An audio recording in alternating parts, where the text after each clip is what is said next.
கையை பிடிச்சிக்கோ புள்ள கையை. இது பாப்பாவோட ஃபங்க்ஷன் வரதுக்கு முந்தின நாள் நான் பேக் பண்ணுது. ஏன்னா ஃபங்க்ஷனுக்கு முந்தின நாளே நாங்கள் வந்து கோயம்புத்தூர்லேருந்து கிளம்பி எல்லாருமே மதுரைக்கு போகிறோம். ஸோ போகிறதுக்கு முன்னாடி நான் ஃபங்க்ஷனுக்கு ரெடி ஆகிறதுக்கு சில பொருள் எல்லாமே எடுத்து வச்சு ஆர்கனைஸ் பண்ணிகிட்டு இருந்தேன். ஸோ அதில் வந்து பார்த்திங்கன்னா நான் new type of hair style try பண்ணலாம் அப்படின்னு சொல்லி யோசிச்சு வச்சுருந்தங்காட்டி அதுக்கான பொருள் எல்லாமே வாங்கி வச்சுட்டேன். இந்த பட்டர்ஃப்ளை ஹேர் பின் ஃபஸ்ட்டு காமிச்சது, ஹேர் எக்ஸ்டென்ஷன் அப்படின்ற எல்லாமே, ஸோ பொட்டு அந்த மாதிரி என்னென்ன நம்மளுக்கு தேவையோ கூட வரவங்களுக்கும் சரி எல்லாத்துக்குமே வேணுங்கிறதுக்காக நிறைய ஐட்டம்ஸ் வந்து எடுத்து வச்சுக்கிட்டேன். நான் போனது பார்த்திங்கன்னா ஒரு நாள் தான், பட் கிட்டத்தட்ட நான் ஒரு வாரத்துக்கு ஏதோ பேக் பண்ணுற மாதிரி பேக் பண்ணிகிட்டு இருந்தேன். ஓகே, பட் நம்ம ஃபங்க்ஷனுங்கும் போது நம்ம தானே ரெடி ஆகிக்கணும், நம்ம பியூட்டிஷியன் வச்சு ரெடி ஆகிற அளவுக்கு முடியாது. ஸோ அதனால் நம்மளாக ரெடி பண்ணிக்கிறதுக்கு ஒரு சில ஐட்டம்ஸ்லாம் நான் எடுத்துகிட்டு போயிருந்தேன். ஸோ அதில் வந்துட்டு சீரம், அதுக்கப்புறம் இந்த Pond's white beauty cream, toner, lip gloss, lip liner, lipstick, இந்த மாதிரி சில ஐட்டம்ஸ் எல்லாம். அப்புறம் ஹேர் வந்து டூ பண்ணுறதுக்காக சில ஆர்கனைசர் செட்ஸு. இதில் கெட் ரெடி வித் மீ வீடியோவுமே நான் தனியாக வந்து அப்லோட் பண்ணுறேன். ஏன்னா அன்றைக்கி நான் க்ரியேட் பண்ணியிருந்த லுக் எனக்கே ரொம்ப பிடிச்சிருந்துச்சு. ஸோ அதனால் வந்து பார்த்திங்கன்னா இதில் ஐஷேடோ பேலட் எல்லாமே நான் எடுத்து வச்சுக்கிட்டு பேக் பண்ணிட்டேன். அப்புறம் எனக்கு ஐப்ரோஸ் இருக்க வேண்டிய வேலை எல்லாமே இருந்துச்சு, எல்லாமே வந்து நான் எடுத்து வச்சுட்டேன். இந்த பாப்பாவோட ஃபங்க்ஷன் வந்து நாங்கள் ரொம்ப நாளாக எதிர்பார்த்துட்டு இருந்தது. ஒரு பக்கம் பயமாகவும் ஆவலோடையும், ஏன்னா மொட்டை அடிக்கிறோம், காது குத்துறோம், வலிக்குமா வலிக்காதா, அழுவாளே, கண்டிப்பாக வலிக்கும் தான், அழுவாளேன்னு ரொம்ப ஒரு பக்கம் கவலையாகவும் இருந்துச்சு, ஒரு பக்கம் சந்தோஷமாகவும் இருந்தது. ஏன்னா இது பாப்பாவுக்கு நடக்கிற ஒரு ஃபஸ்ட்டு பெரிய ஃபங்க்ஷன். ஸோ வந்து பார்த்திங்கன்னா ரிலேஷன்ஸ் எல்லாம் ரொம்ப நிறைய கூப்பிடல. ஏன்னா மதுரைக்கு போய் பண்ணுறங்காட்டி, இதே கோயம்புத்தூரில் வச்சுருந்தோம்னா கண்டிப்பாக நிறைய பேர் வந்திருப்பாங்க. பட் மதுரைக்கு போய் பண்ணுறங்காட்டி நாங்கள் நிறைய பேர்த்து கூப்பிடல. எங்கள் அம்மா சைடில் நெருங்குற ரிலேட்டிவ்ஸும் அப்பா சைடு நெருங்குற ரிலேட்டிவ்ஸ் மட்டும்தான் கூப்பிட்ருந்தோம். ஸோ வந்து பஸ் வந்து நாங்கள் அரேஞ்ச் பண்ணியிருந்தோம். அம்மாவுமே எல்லாமே நைட்டு தேவையான ஐட்டம்ஸ் எல்லாமே பேக் பண்ணி வச்சுட்டாங்க. ஸோ எல்லாருமே நைட்டு போய் தூங்கிட்டோம். ரிலேட்டிவ்ஸும் முந்தின நாளே வந்துட்டாங்க. பாப்பாவுக்கு வந்துட்டு பார்த்திங்கன்னா நாங்கள் பஸ்ஸு வந்துட்டு பாப்பாவோட ஃபங்க்ஷனுக்கு முந்தின நாள் மத்தியானம் வீட்டுக்கு வந்து அரைவாச்சு. ஸோ எல்லாருமே மத்தியானம் சாப்பிட்டு தான் கிளம்புற மாதிரி இருந்துச்சு. ஸோ எல்லாருமே சாப்பிட்டுட்டு பஸ்லேயும் வந்து ஏறிட்டோம். ரொம்ப ஜாலியாக இருந்தது. ஏன்னா கிட்டத்தட்ட ரொம்ப வருஷம் ஆச்சு இந்த மாதிரி ஒரே பஸ்ஸில் எல்லோரும் ட்ராவல் பண்ணி போய். ஸோ அது வந்து ரொம்பவே நல்ல எக்ஸ்பீரியன்ஸ்டாக இருந்துச்சு. ஸோ இதுக்கப்புறம் பார்த்திங்கன்னா நல்லா உள்ளே போனதுமே ஸ்நாக்ஸ் எல்லாருமே எடுத்து சாப்பிட்டுட்டு நல்லா ஸ்நாக்ஸ்லாம் சாப்பிட்டு முடிச்சுட்டு பார்த்திங்கன்னா கொஞ்சம் நேரத்துக்கு பேக்கரியில் வந்து நிறுத்திட்டோம், டீ குடிச்சிடலாம் அப்படின்னு சொல்லிட்டு. நானும் வந்துட்டு ஒரு மாதிரி பசிக்கிற மாதிரியே இருந்துச்சு. சிப்ஸு, ஸ்வீட்டு அப்படின்னு எல்லாமே வந்து சாப்பிட்டாச்சு. சாப்பிட்டு பேக்கரியில் நிறுத்தி அங்கேயே வந்து டீ குடிச்சிட்டு அப்புறம் பார்த்திங்கன்னா ஃபுல்லாகவே வடை போண்டான்னு எல்லாமே சாப்பிட்டுட்டு திருப்பி மதுரைக்கு வந்து கிளம்பிட்டோம். கிளம்பி பார்த்திங்கன்னா நாங்கள் ஒரு கிட்டத்தட்ட ஒரு நைட்டு 10 o'clock கிட்ட தான் வந்து மதுரைக்கே போனோம். போனதே பார்த்திங்கன்னா கோயில் ஒரு வேளை மூடியிருப்பாங்க, பட் சுற்றி நிறையா கடை இருக்குது, ஏதாவது வாங்க போகலாம் அப்படின்னு சொல்லிட்டு போனோம். பட் போகிற நேரம் வந்து பார்த்திங்கன்னா நிறையா கடை இல்லவே இல்லை. அடுத்த நாள் விநாயகர் சதுர்த்திங்காட்டி வேறு மோஸ்ட்டாக வந்து கோயில்கிட்ட எந்த கடைங்களும் இல்லை, பட் வேறு பக்கம் அந்த மார்க்கெட் சைட்லாம் கடை இருந்தது. அப்படியே கோயிலுக்குள்ளே வந்து பார்த்திங்கன்னா நாங்கள் வந்து போய் பள்ளியறை பூஜை வந்து பார்த்தோம். நைட்டு வந்து அந்த பூஜையெல்லாம் பார்க்குறது ரொம்ப வந்து ஒரு நல்ல ஒரு விஷயமாமா. அதை வந்து நாங்கள் பார்க்க முடிஞ்சிச்சு அந்நேரத்துக்கு போனங்காட்டி. ஸோ வந்து நாங்கள் அந்த கோயிலில் எல்லாமே வந்து முடிச்சுட்டு அப்படியே நைட் பார்த்திங்கன்னா எல்லாருமே வந்து ரூமுக்கு போயிட்டோம். டிஃபன் சாப்பிட்டுட்டு ரூம் நைட் ஸ்டே பண்ணிவிட்டு அடுத்த நாள் வந்துட்டு குலதெய்வம் கோயில் போகிறதா. குலதெய்வம் கோயில் வந்து கோச்சடை முத்தையான்னு சொல்லிட்டு ஒரு குலதெய்வ கோயில். அங்கே தான் வந்து ஃபுல்லாகவே மொட்டை அடித்து காது குத்துறது எல்லாமே. ஸோ அதுக்கப்புறம் பார்த்திங்கன்னா வண்டியில் போகும்போதுமே கொஞ்சம் நல்லா டான்ஸ்லாம் ஆடிட்டு நான் கசின்ஸ் எல்லாம் ஆட வச்சுட்டு கொஞ்சம் என்ஜாய் பண்ணிகிட்டே போனோம். போனது நைட்டு வந்து நாங்கள் ரீச் ஆகும்போது அந்த மாதிரி வந்து 10 o'clock ஆகிடுச்சு. ஸோ மார்னிங் ரூமில் எல்லாருமே எழுந்திரிச்சு ரெடி ஆகிட்டு எல்லாருமே வந்து கோயிலில் போய் வந்து இறங்கிட்டோம். பாப்பா எல்லாருமே கொஞ்சம் நானும் ஹஸ்பண்ட் பாப்பா 3 பேருமே மேட்சிங்காக வந்து காஸ்ட்யூம் வந்து போட்டிருந்தோம். பாப்பாவுக்கு ஸ்பெசிஃபிக்காக எடுக்கலை, பட் ஆனால் நாங்கள் ஆல்ரெடி எடுத்த ட்ரெஸ் கொஞ்சம் மேட்ச் ஆகிக்கிட்டு கொஞ்சம் லூஸாக தான் இருந்துச்சு. பட் இருந்தாலும் பரவாயில்லன்னு சொல்லிட்டு கொஞ்சம் மேட்ச் பண்ணி போட்டுக்கலாம், மொட்டை அடிக்கிறதுக்கு முன்னாடி வரைக்கும் இந்த ட்ரெஸ்ஸில் ஒரு ஃபோட்டோ எடுத்துக்கலான்னு சொல்லிட்டு போட்டிருந்தோம்.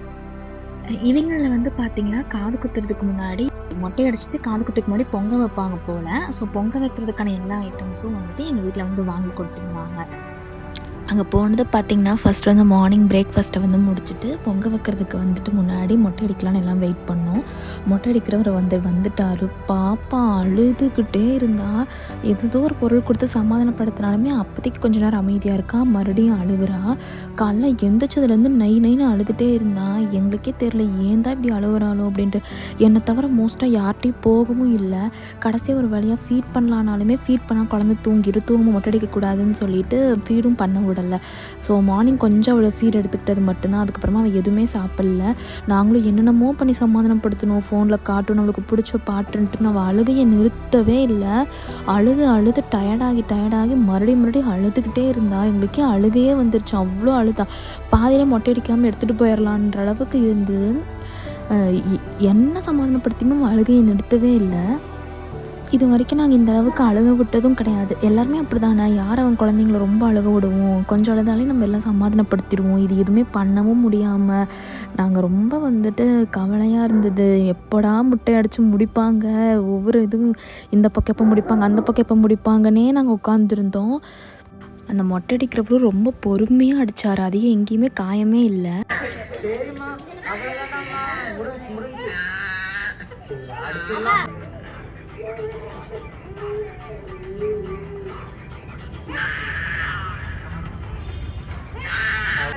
நீங்களே பாருங்களேன், அவளுக்கு அழுது டயர்டாகி அழுக கூட தெம்பு இல்லாமல் உட்காண்ட்ருந்தா. ஒரு வழியாக ஃபுல்லாக மொட்டை அடித்து முடிச்சுட்டு அடுத்து வந்து குளிக்க வைக்கிறதுக்கு வந்து எடுத்துகிட்டு போயிட்டோம். அதுக்கப்புறம் கொஞ்சம் குளிக்க வைக்கும் போதுமே அழுக தான் அன்றைக்கி ஃபுல்லாகவே அழுதுகிட்டே தான் இருந்தால். அப்புறம் தான் அந்த ஃபோட்டோகிராஃபர்ஸ் வந்துட்டு என் ஹஸ்பண்டோட ஃப்ரெண்ட்ஸ் தான் எல்லாம் வந்திருந்தாங்க. ஸோ அவங்க சொன்னாங்க, எல்லா பக்கமும் நாங்கள் போயிருக்கோம், எல்லா குழந்தைகளுமே இப்படி தான் இருக்கும், ஸோ அதனால் இதெல்லாம் நினச்சி கவலைப்படாதீங்க, அப்படி தான் அழுவாங்க அப்படின்னு சொன்னாங்களா. ஓகே, இப்படி தான் இருக்கும் போல். நம்ம எத்தனை குழந்தைங்களுக்கு மொட்டை அடிக்க பார்த்துருக்கோம், இதுதான் ஃபர்ஸ்ட்டு எங்கள் மாமா பொண்ணுங்களுக்கு அடிக்கும்போது பார்த்துருக்கேன். அப்போ எனக்கு அந்த ஃபீலிங் தெரியல, இப்போ தான் புரியுது. அப்புறம் அவளுக்கு சந்தனம் அது இதுன்னு எல்லாம் போட்டு கொண்டு வந்து நிறுத்திட்டோம். சைட் பை சைடு வந்து இங்கே நாங்கள் வந்து பொங்கலும் வச்சோம். ஸோ பொங்க வைக்க வந்துட்டு நான் தான் வச்சுருக்கணும். பட் பாப்பா அழுதுகிட்டே இருந்தாங்காட்டி நான் பாப்பா கூடயே தான் இருந்தேன். என் அத்தைங்களும் அம்மாவும் தான் வந்துட்டு ஃபுல்லாகவே பொங்க வைக்கிறதே பார்த்துக்கிட்டாங்க. நான் கொஞ்சம் அந்த அரிசி போடுறதுக்கு மட்டும்தான் போனேன், மிச்சப்படி ஃபுல்லாமே நான் பாப்பா கூடயே தான் இருந்தேன்.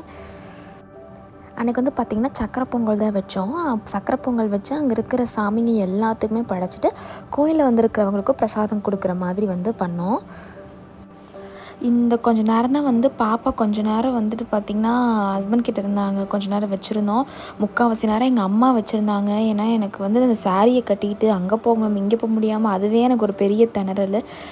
ஃபுல்லாக வந்து அம்மா பார்த்துட்டு இருந்தாங்க பாப்பாவை. மண்டைக்கு சந்தனம்லாம் போடுறது, ட்ரெஸ் பண்ணி விடுறது, செயின் அது இதுன்னு போடுறதுன்னு எல்லாமே வந்து பண்ணி விட்டுட்டு இருந்தாங்க. பொங்க வச்சுட்டு முடிஞ்சதுமே போய். ஸோ பொங்க வச்சுட்ருக்கிற கேப்லேயே நாங்கள் சைடில் வந்து பாப்பாவுக்கு வந்து காது குத்துறதுக்கு இந்த தட்டெல்லாம் வந்துட்டு எங்கள் வீட்டில் வந்து கொண்டு வந்தது எல்லாமே வந்துட்டு அரேஞ்ச் பண்ணி இருந்தாங்க இந்த சைடில். அப்புறம் அப்படியே பார்த்திங்கன்னா சைடில் எல்லாமே நாங்கள் அரேஞ்ச் பண்ணிட்டோம். பண்ணதும் பார்த்திங்கன்னா இந்த பாப்பா வந்து கொஞ்சம் நேரம் அமைதியாக இருக்கா. எதுக்குன்னு அவளுக்கு கையில் கண்ணாடி கொடுத்துருந்தோம். அவளுக்கு அது ரொம்ப பிடிக்கும், கண்ணுக்கு போடுற கண்ணாடி. அதனால் அது என்ன நடக்க போகுதுன்னு தெரியாமல் அமைதியாக உட்காந்துருந்தா. அப்புறம் பார்த்திங்கன்னா என் தம்பிக்கு வந்துட்டு அவன் மடியில் தானே உட்கார வச்சு காது குத்துவாங்க மட்டடிக்கு எல்லாமே. அதனால் வந்து அவனுக்கு மாலை போட்டு சந்தன குங்குமம் எல்லாம் என் ஹஸ்பண்ட் வந்து வச்சு விட்டுட்டு இருந்தாங்க. ஸோ இதுக்கப்புறம் பார்த்திங்கன்னா மொட்டை அடித்ததுமே வந்து இந்த மொட்டை அடித்தவரே வந்துட்டு காதுக்கு வந்து ஜெல்லு மாதிரி வந்து யூஸ் பண்ணிட்டாங்க. என்னமோ ஒரு ஜெல் போட்டாங்க, அந்த பேர் எனக்கு இப்போ ஞாபகம் இல்லை, பட் நான் உங்களுக்கு டிஸ்கிரிப்ஷனில் கொடுக்குறேன். ஒரு 2 பக்கமும் நல்லா ஜெல்லு மாதிரி போட்டுவிட்டாங்க. போட்டுட்டு பார்த்திங்கன்னா எப்பயும் மறுபடியும் அழுதுட்டு தான் இருக்கா. போட்டுட்டு அவங்க விட சொல்லிட்டாங்க, அப்படியே காது குத்துற வரைக்கும் அப்படியே விட சொல்லிட்டாங்க. ஸோ அந்த ஜெல்லோட தான் பாப்பா இருக்கா. ஸோ சைட் பை சைடில் பாப்பாவுக்கு வந்து சந்தனம் குங்குமம் போட்டு மாலை போடுறதுன்னு எல்லாமே வந்து பண்ணிட்டாங்க. அடுத்து வந்து பார்த்திங்கன்னா காது குத்துறவரும் வந்து வந்துட்டார். வந்ததுமே நான் வந்து என் தம்பிக்கிட்ட பாப்பாவை கொடுத்தேன். அவள் என்னை விடவே இல்லை. பக்கத்துலேயே அவள் கூடயே நான் உட்காந்துட்டேன். என்னை பிடிச்சி இழுத்துக்கிட்டே இருக்கா பாருங்களேன். அவளுக்கு வந்துட்டு விட்டு அவள் என் மடியிலே உட்கார வச்சு காது குத்திருப்பாங்க. அந்தளவுக்கு இவனுக்கு விடவே இல்லை, என்னைய என் கூடையே இருந்துகிட்டு இருந்தா. அப்புறம் வந்து பார்த்திங்கன்னா அவளை என்னென்னமோ பண்ணி சமாதானப்படுத்தணும். பட் இருந்தாலும் இந்த பாவம் அந்த குழந்தை அழுதுகிட்டே இருந்தது. என்ன தான் அந்த காது குத்துறதை பார்த்ததுக்கப்புறம் அழகாக இருந்தாலுமே அதை குத்தி முடிக்கிறதுக்குள்ளே கடவுளே கொடுமையே அப்படின்ற மாதிரி இருக்குது அதுங்க அழுகிறத பார்க்கும்போது.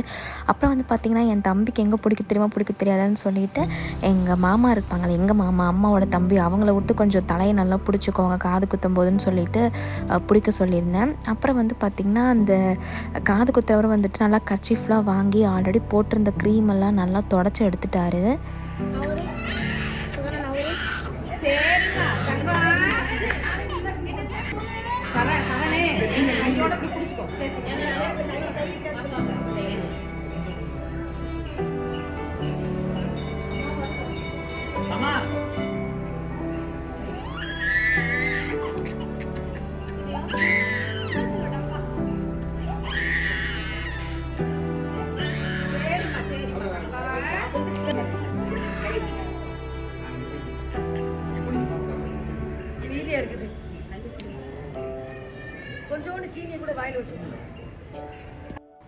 அப்புறம் வந்து பார்த்திங்கன்னா காதில் வந்து அளவு பார்த்தாங்க. நான் நினச்சி குத்த தான் போகிறாங்கன்னு நினச்சி கடைசியில் வந்து பார்த்திங்கன்னா அளவு வச்சாங்க. கரெக்டாக அந்த மார்க் மாதிரி வச்சாங்க. எனக்கு எங்கே பார்க்க தெரியும். ஸோ எங்கள் அத்தைங்களை தான் கூப்பிட்டு கொஞ்சம் கரெக்டாக இருக்கான்னு பாருங்கள் அப்படின்னு சொல்லியிருந்தேன். அப்புறம் எல்லாம் கரெக்டாக வச்சுட்டு அளவு வச்சதுக்கப்புறமா பார்த்திங்கன்னா காது வந்து குத்துனாங்க.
ஒரு வேலையாக வந்து பார்த்திங்கன்னா குத்தி முடிச்சிட்டாங்க. எங்களுக்கு என்ன ரொம்ப ஆச்சரியம்னா குத்துற அந்த செகண்ட் மட்டும்தான் அழுதா. அப்புறம் அப்படியே அமைதியாயிட்டா.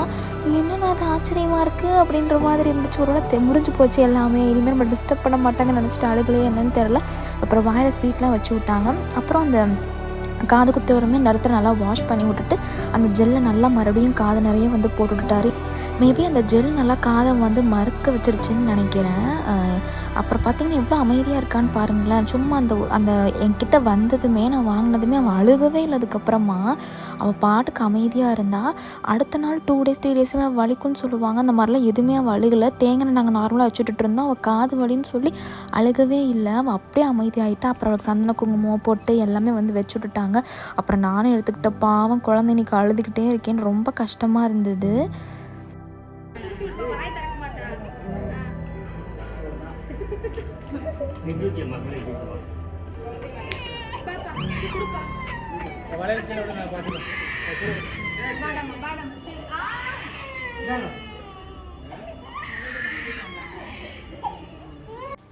அப்புறம் வந்து பார்த்திங்கன்னா நாங்கள் எல்லாருமே வீட்டில் இருக்கிற பெரியவங்க எல்லாருக்கிட்டையுமே வந்து ஆசீர்வாதம் வாங்கணும். ஏன்னா பாப்பாவோட நாங்கள் பண்ணுற ஃபஸ்ட்டு பெரிய ஃபங்க்ஷன் இதுவா.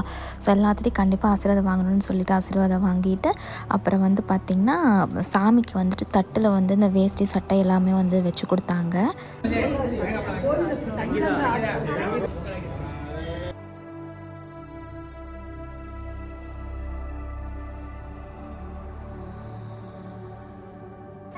அப்புறம் வந்து பார்த்திங்கன்னா சாமிக்கு எல்லாமே தட்டத்தில் வச்சு கொடுத்துட்டு சக்கரை பொங்கல் எல்லாமே சாமிக்கும் படைச்சிட்டு எல்லாருக்கிட்டையும் ஆசீர்வாதமும் வாங்கிட்டு அப்புறம் வந்து ஃபுல்லாகவே நாங்கள் வந்து கோயிலேருந்து ரூமுக்கு கிளம்பிட்டோம். கொஞ்சம் நேரத்தில் சாமி பூஜையெல்லாம் முடிச்சுட்டு ரொம்ப டயர்டு. முதல்ல இந்த சாரியை மாற்றணும்ப்பா சாமி அப்படின்னு சொல்லிட்டு எல்லாம் ரூமுக்கு போயிட்டோம் ரெஸ்ட் எடுக்கலான்னு சொல்லிட்டு.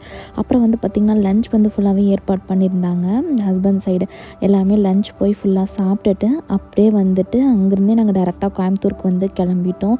ஸோ வர வழியிலையுமே வந்து பார்த்திங்கன்னா ஒரு பேக்கரியில் நிறுத்தி டீ எல்லாமே குடிச்சிட்டு நைட்டு வரும்போதெல்லாம் ஒரே என்ஜாய்மெண்ட்டாக தான் வந்தோம். நான் அதெல்லாமே ஆட் பண்ணுறேன் சின்ன சின்ன கிளிப்ஸாக. நார்மலாக வந்து பார்த்திங்கன்னா மொட்டை அடிச்சு காது குத்துனா நான்வெஜ் தான் செய்வாங்க. அன்றைக்கி விநாயகர் சதுர்த்திங்கிறங்காட்டி எங்களால் நான்வெஜ் எதுவும் பண்ண முடியல. ஸோ எல்லாருமே வெஜ் கேட்டகரிக்கு போயிட்டோம். ஸோ எல்லாருமே வெஜ்ஜு தான் வந்து சாப்பிட்டோம். ஃபுட் எல்லாமே நல்லா இருந்தது. மதுரைக்கு போகும்போதெல்லாம் பார்த்திங்கன்னா நான் மட்டும்தான் ஆடிட்டு வந்துட்டு இருந்தேன். பட் திரும்பி கோயம்புத்தூர் வரும்போதெல்லாம் எல்லோரும் கண்டிப்பாக ஆடியே ஆகுறீங்கன்னு சொல்லி எல்லாத்தையும் ஆட வச்சாச்சு. ரொம்ப ஜாலியாக லைனாக பாட்டு போட்டு ரொம்ப நேரம் ஆடிக்கிட்டே வந்துட்டு இருந்தோம். பாதி நேரம் போனதே எங்களுக்கு தெரியல. வீட்டுக்கு வந்தவே பார்த்திங்கன்னா ஆரத்தி எடுத்தாங்க. பாப்பாவை என்னையை நிற்க வச்சு அந்த சந்தனம் அதெல்லாம் போட்டு பாப்பாவை பார்க்கும்போது ரொம்ப அழகாக இருந்தது அது காது குத்துனதுக்கு. அப்புறம் இது முடிச்சுட்டு அத்தைங்க வந்து அந்த ஆரத்தி எடுத்தாங்க. அப்புறம் மாமா வந்து தேங்காயை வச்சு ஒரு ஆரத்தி வந்து எடுத்தாங்க. அதில் கற்பூரம் வச்சு. அப்புறம் வந்து பார்த்திங்கன்னா நல்லா காலெல்லாம் வந்து தண்ணி கொண்டு வாஷ் பண்ணி விட்டதுக்கப்புறமா என்னை உள்ளே போக சொன்னாங்க. ஸோ இதோட இந்த vlog-ஐயும் நான் கம்ப்ளீட் பண்ணுறேன். இது ரொம்பவே எங்களுக்கு ரொம்ப ஒரு செமையான ஒரு நாள் அந்த நாள். ஸோ இந்த மாதிரி வீடியோஸ் உங்களுக்கு பிடிக்கும் அப்படின்னா வந்து மறக்காமல் சேனலை சப்ஸ்கிரைப் பண்ணிக்கோங்க. இந்த மாதிரி நிறைய வீடியோஸ் அடுத்தடுத்து வரும். ஸோ வீடியோ பிடிச்சிருந்தாலும் மறக்காமல் லைக் பண்ணிக்கோங்க. கீப் சப்போர்ட்டிங், ஸ்டே டியூன்ட், பாய்.